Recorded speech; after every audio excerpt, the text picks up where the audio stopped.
All right, howdy folks. We're going to kick off another case study here, and this time we have a true artifact of comic history. This is a Batman number 59, which is, of course, a very prominent Golden Age Batman comic book. This one is from, let's just check that indicia, 1948. So look at that one.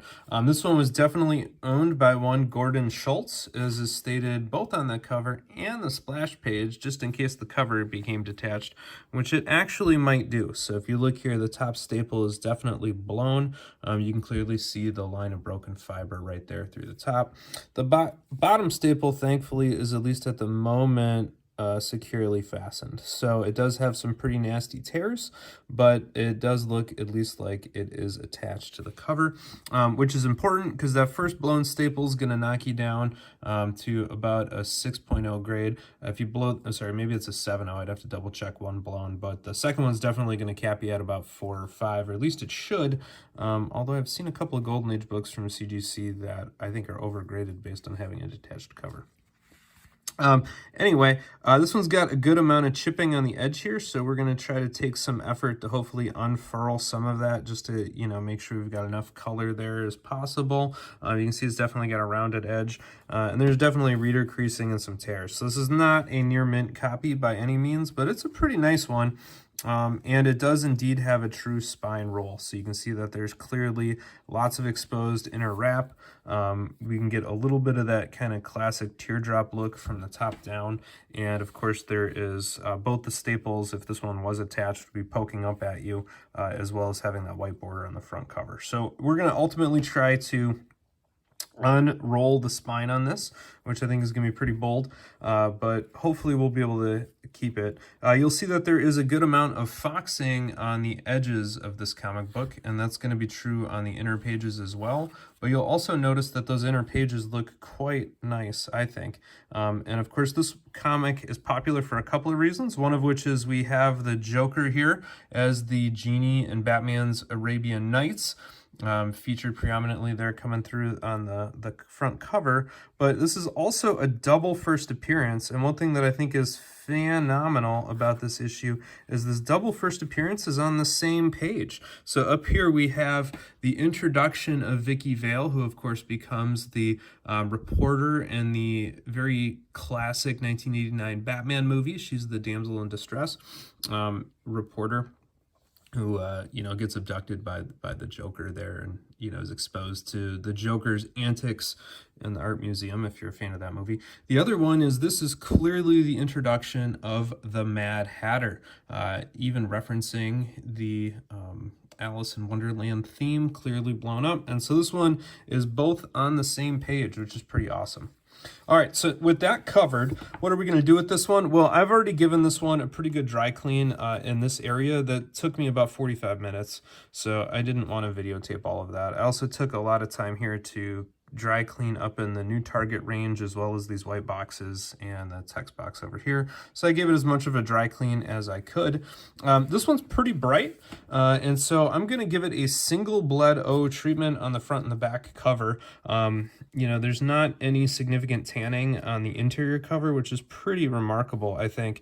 These pages are pretty juicy, and this thing is, I think, an incredible shape overall. We're just going to give it one quick pop here to see if we can get the color to kind of shine, and hopefully we'll be able to bring back a little bit more of that yellow and red, and knock out just a touch of the creaminess on what is already a very bright cover.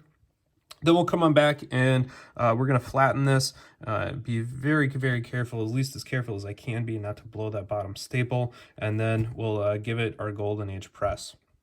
So this one I'm pretty excited for. We'll see how it turns out. All right, folks, here we are back with this copy of Batman number 49. Now, what looked to you to be mere seconds was to me about 5 hours, and I did a single blue LED treatment on the front and on the back, just to try to give it a little bit of pop. And indeed, in person, the red looks much more vibrant, and so I think it looks really nice overall. Now, we're going to try to correct the spine roll, and this one's going to be definitely on my more delicate side of life, as we try to, keep that bottom staple attached. Just going to peel through. So here's your centerfold. And as I've done with other spine roll fixes, you know, I've got my parchment paper under there to keep the comic book off the MDF board. And I have my kitchen parchment paper here along with my wet cutting around, and we're just going to try to flatten this down. Now the top staple's already blown, so we can be a little bit more maverick around that, but definitely that bottom one we want to be very careful. I've got my tacking iron heating up, and I have it set at 2 on the dial, and so we're just gonna again try to flatten this book out and then hopefully refold it. So there's a little bit of very light interior staining. We knew about all the foxing. Definitely do not want to over whiten or over treat this book. Hopefully this will go smoothly.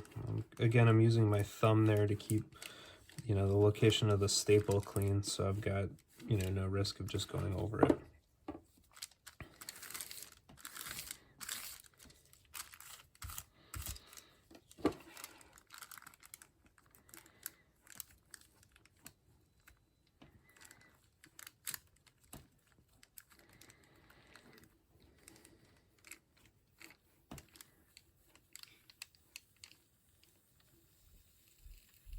And the iron here is generating a good amount of steam. But again, you're not hearing any snaps or crackles or pops or anything like that. So we're just going to try to, you know, keep adding moisture into the parchment paper, and then that'll eventually transfer to that page underneath. And then that'll be kind of what we use to flatten it out.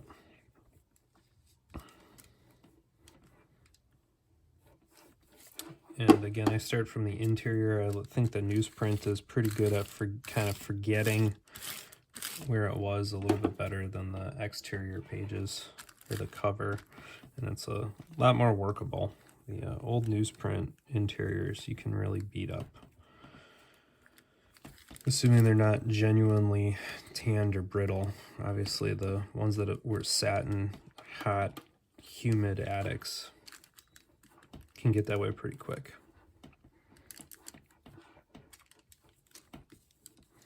This one, though, looks pretty good on the interior. Like I said, there wasn't any actual tanning on the interior of the cover either, at least not of note, so it was quite mild. And again, definitely transferring water, but not seeing any droplets or pooling or anything like that. Just gonna hold the... Usually you can kind of feel the ridge of where that spine roll was as you do this. You can just kind of feel it flatten out, and if you kind of slide your finger left to right and don't feel a bulge, often it's on the left side, then you're probably good.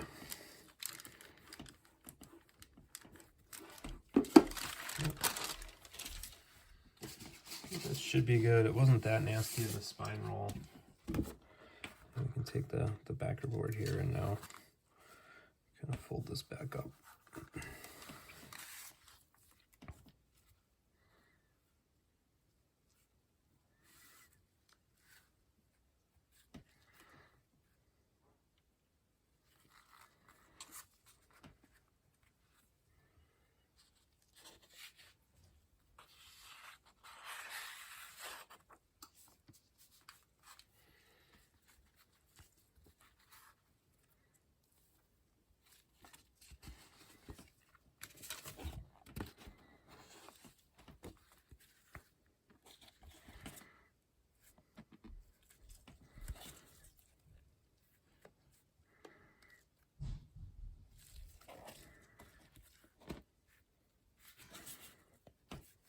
And you can kind of see right there, it looks pretty even if you're looking at it top down.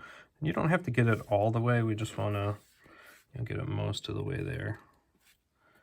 And I think that's probably going to be about where we're going to set it. You can see from that location of the top staple, it's definitely moved quite a bit.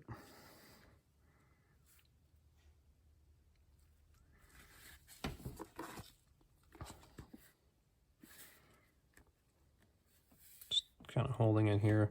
I'm kind of pulling my left hand tight so that the cover's kind of snug on on the spine, and you can see I'm putting a little bit of pressure on that staple from the inside, which is kind of my way of keeping it tight. Now, a lot of Golden Age books are going to have a slight miswrap, so don't try to line that up. You got to look for where the page is.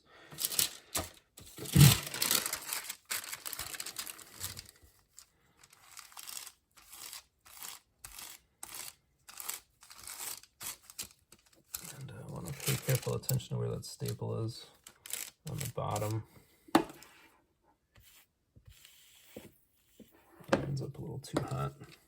Turn that back down. You can hear a little bit of sizzling going on. It's not what we want.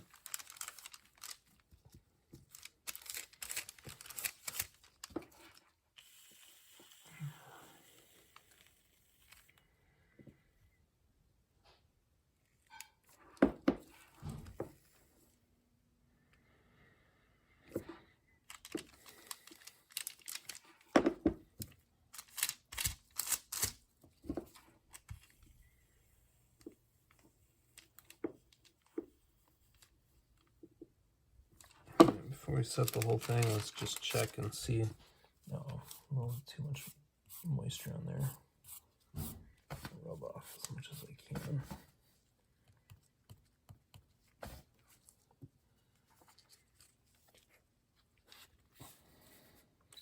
Still much better lined up there. Still much better lined up there. Not perfect, but pretty good. You can see kind of down the back, you'll always have a little bit of gap there. And I'm actually going to slide this backer board out so that I can get a little bit tighter fold right around the spine on this one.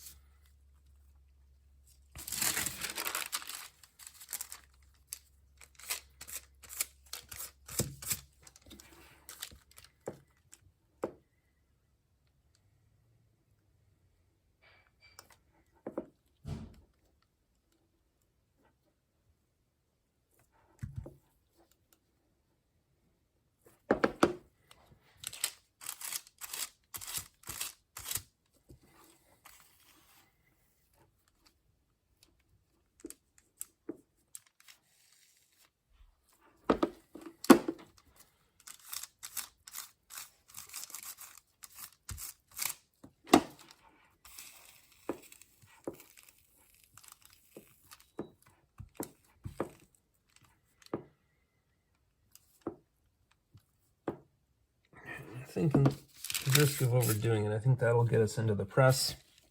The press is really what we want to do all the hard work. Now this open edge, what I'm going to do here is I've got my little handy dandy metal doohickey.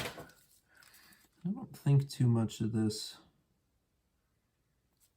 is actually folded over, but I'm just going to try to unfold everything along the edge here and then try to hit it with a really quick iron. This open edge fraying is pretty common. One book CGC returned to me with this open edge fraying saying that the cover was brittle, which I did not appreciate because I don't think that that's accurate.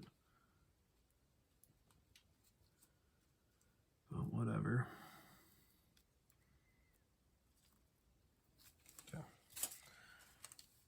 Rub in here. Nope, it's not just damaged paper. I'm just gonna give this one quick line over. Let's try to iron as much of it flat as we can. Don't have to do a whole lot here. You're just trying to, whatever's folded back over, we just want to keep from uncrinkling. So, and that's the iron hitting the board that you're hearing. I think that's pretty good. This one's going to go immediately into the press because I did not overdo that spine, and so we're going to want to get it, you know, set back as quick as we can. Stay tuned for that. All right, folks, here's one look at this copy of Batman number 49. So that spine, you know, looks quite a bit better. If you look at it top down, you can see it still has a very, very, very slight roll that kind of came back in the press. I don't think I jammed the backer board there. And we knew we were being light, but it's within tolerance of a Golden Age. So it's, you know, maybe a couple 16ths of an inch. So very, very, very small on the back there. And you can see that because that's about the width of the white that's visible right there. All in all, though, I'm not going to go back and re-monkey with it, partially because I can start to see a little bit of weakness on the bottom staple, and it's much more important to me to keep that cover attached and take the minor hit on the spine roll. So this one's going to go in with 3 other books to CGC. I also have a copy of Batman number 92 here. So very early Silver Age or very late Golden Age, depending on how you define them, DC comic. These with these oversized, approved by the Comic Code Authority, are, you know, right after the Comic Code came in, and this was DC at the time, or National Comics, really trying to make that code gigantic, so it was very clear to parents that these were safe for their kids after all the pre-code horror comics got gruesome and then got the industry in trouble. So you'll notice that on the kind of late 50s, early 60s, especially the late or mid to late 50s, the Comic Code Authority box is gigantic on those DC books. That era also happens to be, you know, almost as rare as some of the mid 40s Golden Age books. And the reason for that, again, is the publication count went way down after the congressional trials. So, and then the third book we're going to put in this is an Amazing Spider-Man number 129. This was a prior CGC Blue Label 9.0 copy. I cracked it and worked on it for a client. Came back 9.0 again, but I came back with the notion of being trimmed. So the top edge was trimmed. I don't see any evidence of that. I think whoever graded it at CGC was completely stoned out of their mind. There's no you know, indication that there's cuts on here. It's perfectly square on the interior wraps. That's perfectly lined up with the Marvel Code box, so it's, you know, just as thick over there as it is over there. The whole edge is perfectly flush. I put this against a straight edge ruler. That's a heavy carpenter tool I got from my brother, and it's a perfectly flush line. So I don't know what they were talking about. The staples are loose, so I think it just shifted a little bit when they pulled it out of the bag. I don't know. I think CGC botched that one, so we're going to send it in for a third time. It's especially evident that I think they botched it because it was a prior blue label without any notation of being trimmed. So we're going to see how these 3 come back, and fingers crossed we'll get, you know, blue labels on all 3, and I'm hoping for a nice grade here on the Batman 49, but we'll keep our fingers crossed. All right, howdy folks, welcome back to Top Comics Pressing. Hopefully this one contains the end result of our Batman number 49, along with those other books we dropped on in here. And so let's just take a quick peek. Thankfully this box does not look crushed. It actually looks like it's in pretty good shape.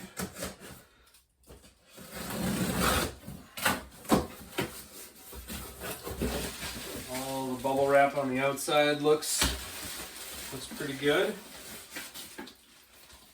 Start here with our copy of Batman number 92, the first appearance of Ace the Bat Hound.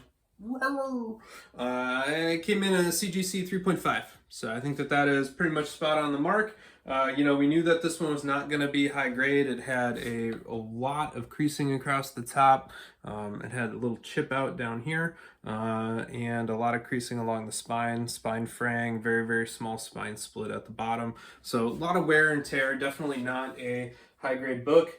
Off-white, white pages. You know, I thought it looked pretty bright on the inside, but you know, that's how it goes. Yeah, all in all, very happy with that one. Thanks, CGC, hit it right on the nose, so that's pretty good. Let's see here now. The next one up is going to be our Batman number 49. And this one is the one that we did a little bit of a spine roll fix on. It came in a CGC 5.0 with off-white pages. Personally, I thought they looked a little bit brighter than that, but you know, that's how it goes. Very beautiful copy, solidly mid-grade. You know, we knew it was going to be limited due to that staple. The bottom staple did stay attached. And, you know, it looks really nice in the slab, which is really what we did the spine roll fix for, to try to help adjust it and get it on in there. Little bit of wear on the top corner, and then all that fraying down the edge here, I think, helped really contribute to the overall grade. But very, very nice looking copy. Presents beautifully from arm's length. Epic double first appearance of Vicky Vale and the Mad Hatter on the same page nonetheless. So very, very cool comic. Awesome one in the Golden Age collection. Now this is the big one here. So the last one in this box is the copy of the Amazing Spider-Man number 129 that CGC had graded a 9.0 trimmed purple label of death. and I said, I don't think that that book is actually trimmed. This one is coming back to us now, a CGC 9.2 copy, universal blue label. And so in my opinion, the book was never trimmed. The new grader notes specify that the cover is loose because of the staples. And indeed, there's very, very small staple tears on both edges. The grader just got it wrong the first time, in my opinion. And so, you know, I'm happy this order came back. I think all of the grades were exactly roughly where I was expecting them to be.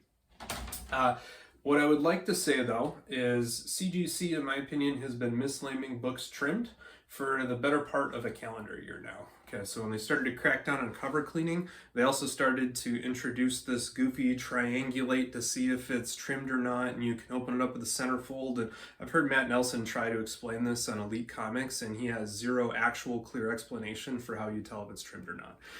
I've held a lot of books that are trimmed. Most of the time it's pretty obvious. So my go-to method is to grab a ruler and figure out how big the book is. Okay, you can compare it to other issues of the same series. You know, a month later, a month earlier, you can compare it to other copies of the exact same book. There's always natural variation. Okay, so that by itself is not solid. The other thing you can do is check. Most of the books I have seen that are for sure trimmed have, you know, 3 perfectly square edges and then a 4th edge that has a slight angle to it. That's a giveaway it's trimmed. And most of the time, it's pretty obvious. So I have a couple of Golden Age books that were bound and trimmed, and they have a pretty clear size difference when compared to another book of the same era. Okay, I've held a couple of other Golden Age books that are very clearly trimmed down to Silver Age size. You can't do that obviously on all books because some of like the ECs are actually Silver Age size or pretty close to. But definitely the older DC books are thicker and they're bigger. And if you find one that happens to look Silver Age size, that's pretty obvious. You know, most of the time, trimming is pretty obvious and you don't need to think too hard about it. And I really think with the damage that does to the collectability of the item on the inside, CGC needs to be double, triple, or quadruple sure before they just start labeling Resto on the label. Most of the time, there's something factually observable. And yes, Matt Nelson will say trimming is the absence of stuff because you have to see what's missing, but you have observable details in terms of 3 square edges with a crooked edge. You have dimensions which are physically observable. And yeah, people can do micro trimming and stuff like that, but that's not common.